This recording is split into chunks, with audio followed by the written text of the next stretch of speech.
केटाहरू सबमा हाम्रो थियो सानो ग्याङ पढाइतिर कहिले पनि दिएन ध्यान स्कुल जाने डेली तर लिएन ज्ञान हाम्रो लुक त्यति दामी हाम्रो सर पनि भारी त झोला बोकी स्कुल जान्थे जहिले एसेम्ब्ली सुरु हामी टोयलेट जान्थे जहिले चेक हुन्थ्यो कपाल पिडाइ खान्थे जहिले पढाइको पाल थिएन चिलमा हुन्थे जहिले पढाइ राख्थे सर हामी हाँसी राख्ने जहिले चालु हुन्थ्यो क्लास हामी खाइराख्ने जहिले एकअर्काको बिल्ला आने दिन हाम्रो भिट्यो हामीले हल्ला गर्दा अफिससम्म पुग्थ्यो कुनै पिरियड झ्याउ लाग्दा सबैजना सुत्थ्यो घन्टी लाग्ने बित्तिकै टोयलेटतिर पुग्थ्यो उडाइ पनि खाए तर माया धेरै पाए 10 क्लास पनि हामीलाई काम पनि लाए बस्थे फर्स्ट बेन्चमा तर होइन हामी टपर कुनै पिरियड लेजर हुँदा हल्ला हुन्थ्यो गदर लगेनन् टुर हामीलाई रिस सक्दा हाई फर्स्ट ब्याच हामी रिजल्ट चाहियो अरे नाइट अरू स्कुल होस्टेलमा तिल गर्थे हामी एकअर्काको बिल्ला आने दिल भर्ने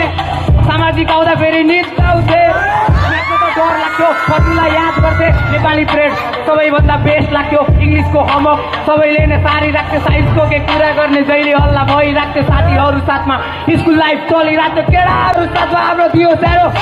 पढाइतिर कहिले पनि दिएन स्कुल जाने डेली तर लिएन ज्ञान हाम्रो लुक त्यति दामी हाम्रो सर पनि